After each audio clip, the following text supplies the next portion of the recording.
Binomial theorem में pascal triangles पढ़ा था।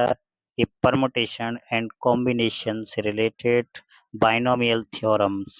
बाइनोमियल थ्योरम क्या होता है ये हमने प्रीवियस वीडियो में देख लिया था। इसके अलावा पास्कल ट्रायंगल जो कि आपके किसी भी एक्सपेंशन में जो नंबर ऑफ कोफिशिएंट्स होता है उसके लिए यूज किया जाता है कि अगर पावर 1 है तो एक कोफिशिएंट होगा, पावर 2 है तो 1 है तो 2 कोफिशिएंट होगा, 2 है तो 3 कोफिशिएंट होगा। कौन कौन से कोफिशिएंट्स होंगे बाइनोमियल एक्सपेंशन में, ये हम पास्कल ट्रायंगल से पढ़ते हैं। परमुटेशन एंड कॉम्बिनेशन आखिर है क्या? What is permutation and combination?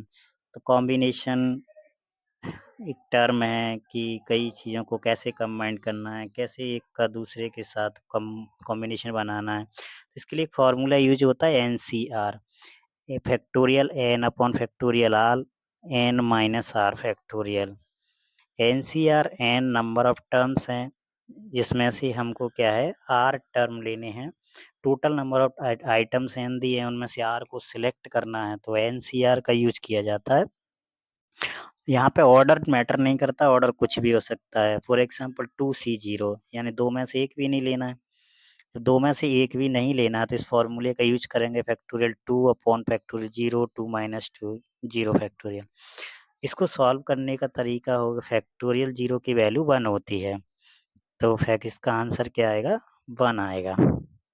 एक ही तरीका हो सकता है 2C1 है, सिमिलरली इसको हमें फाइंड करना है तो इसके लिए भी एनसीआर का यूज होगा जो कि फॉर्मूले के हिसाब से इसको एक्सपेंड कर दिया, वैल्यू 2 आ गई। 2C2 की वैल्यू क्या होगी इसको भी हम फॉर्मूले से फाइंड कर सकते हैं तो वैल्यू 1 आ गई।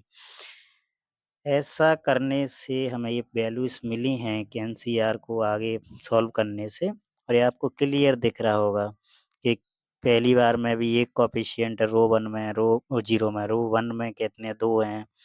इस तरह से हमको क्या है कोफिशिएंट्स आपको पास्कल ट्रायंगल से मिलते हैं।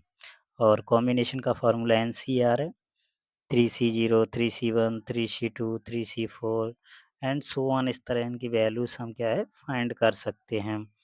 पास्कल ट्रायंगल आपका किसी भी whole square, whole cube, whole to the power 4 N whole to the power N, इनमें जो नंबर ऑफ कोफिशिएंट्स आते हैं क्या क्या कोफिशिएंट आएंगे।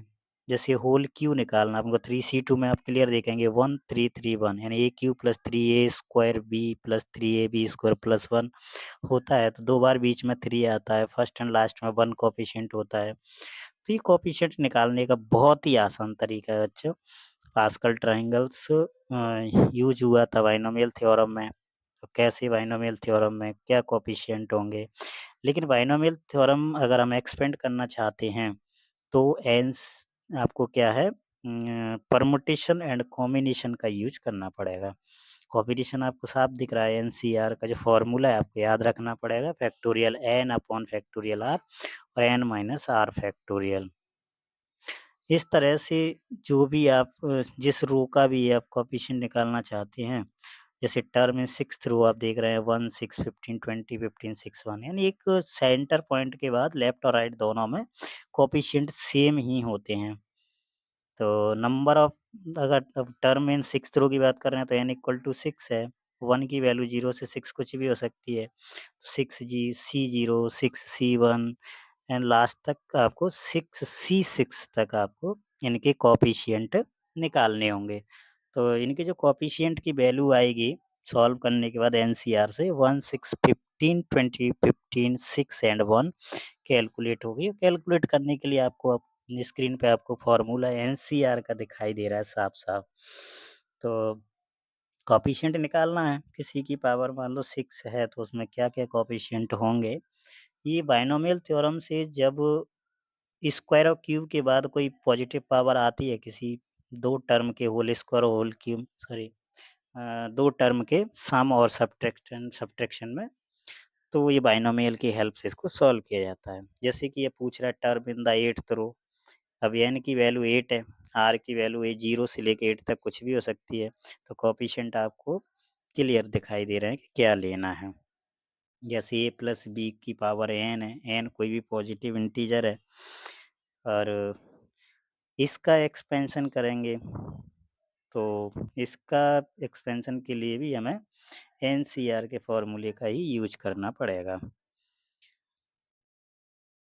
ए प्लस बी का होल स्क्वायर आपको याद रहता है, जनरल सा फॉर्मूला ए प्लस बी का होल क्यूब भी आपको आसानी से याद रहता है। यहाँ तक तो हम इन आइडेंटिटी की हेल्प से किसी भी एक्सपेंशन को सॉल्व कर लेते हैं इजीली। लेकिन जब पावर 3 से ज़्यादा आ जाती है, 4 आ जाए, 5 आ जाए, 10 आ जाए, 11 आ जाए, कितनी भी आ जाए, लेकिन पावर जो होती है A plus B to whole to the power N, N हमेशा पॉजिटिव होती है। और जो दोनों जो कोएफ़िशिएंट होते हैं उनकी पावर क्या है, एक की डिक्रीज़िंग ऑर्डर में होती है कि इनक्रीज़िंग ऑर्डर में होती है। जैसे कि ए प्लस बी के होल क्यूब के एक्सपेंशन में आपको दिख रहा है कि ए क्यू है, वहाँ बी की पावर 0 है, फिर ए स्क्वायर हुआ तो बी की पावर 1 हो गई, ए 1 हुआ तो बी 2 हो गया, फाइनली बी क्यूब हो गया तो ए टू द पावर 0 हो गया। ये एक्सपेंशन का एक ऑर्डर होता है याद रखने का, ताकि बच्चों को आसानी से सारी चीज़ें याद रहें। और बहुत ही इम्पोर्टेंट टॉपिक है मैथमेटिक्स में, चाहे वो 11th हो, चाहे 12th की आपकी प्रोबेबिलिटी हो, प्रोबेबिलिटी में बहुत यूज़ होता है बाइनोमियल का। पावर ऑफ ए डिक्रीज़िंग है तो पावर ऑफ बी इंक्रीज़िंग होती है एक्सपेंशन में, जैसा कि मैंने आपको भी बताया थोड़ी देर। आपको क्लियर स्क्रीन पे भी दिख रहा है कि कैसे ए की पावर डिक्रीज़ हो रही है तो बी की पावर इंक्रीज़ हो रही है, यानी बढ़ रही है। कांस्टेंट वैल्यू दोनों की पावर का सम हमेशा वही होता है जो ए प्लस बी की पावर एन होता है। तो A plus B to the power अगर एन है तो एन पॉजिटिव इंटीजर ही होगा, नेगेटिव इंटीजर में नहीं होगा। नेगेटिव इंटीजर अगर आता भी है तो उसका फिर एक अपना अलग तरीका हो जाएगा। NC0, NC1, NC2, NC3 dot dot dot and so on NCn तक हमको इसको खोलना है। अब बात आती है कि इनकी को जो वैल्यू दी है ए और बी, इनको क्या रखना है? तो ए की पावर क्या होगी? डिक्रीज़ होगी। सबसे मैक्सिमम पावर तो A to the power n होगी। ए टू दी पावर n से हम लिखना स्टार्ट करेंगे। बी तो 0 से स्टार्ट होगा। फिर इसके बाद हमने A to the power n minus 1 लिखेंगे। तो A to the power n minus 1 लिखा यानी b की पावर 1 हो गई। पहले n की पावर लिख ले a की पावर लिख लेते हैं, उसके बाद b की पावर लिख लेंगे। यहाँ पे a 0 हो जाएगा लास्ट में जाके, क्योंकि डिक्रीजिंग ऑर्डर में है a की पावर और b की पावर इंक्रीज़ होगी। शुरुआत में 0 था, शुरुआत में क्या हो रहेगा 0, क्योंकि एक पावर अगर इंक्रीज़ हो रही है तो एक डिक्रीज़ होगी। दोनों की पावर का सम n होगा। n मतलब जो होल पावर में दिया हुआ है किसी भी एक्सपेंशन में। तो जैसा कि आपको क्लियरली फ़ॉर्मूला दिख रहा है पूरी स्क्रीन पर, ये a plus B to the power n है और इसको आप आसानी से सॉल्व कर सकते हैं। यहाँ कोई भी पावर आ जाए, स्क्वायर, क्यूब, 4, 10, 100 कुछ भी आ जाए।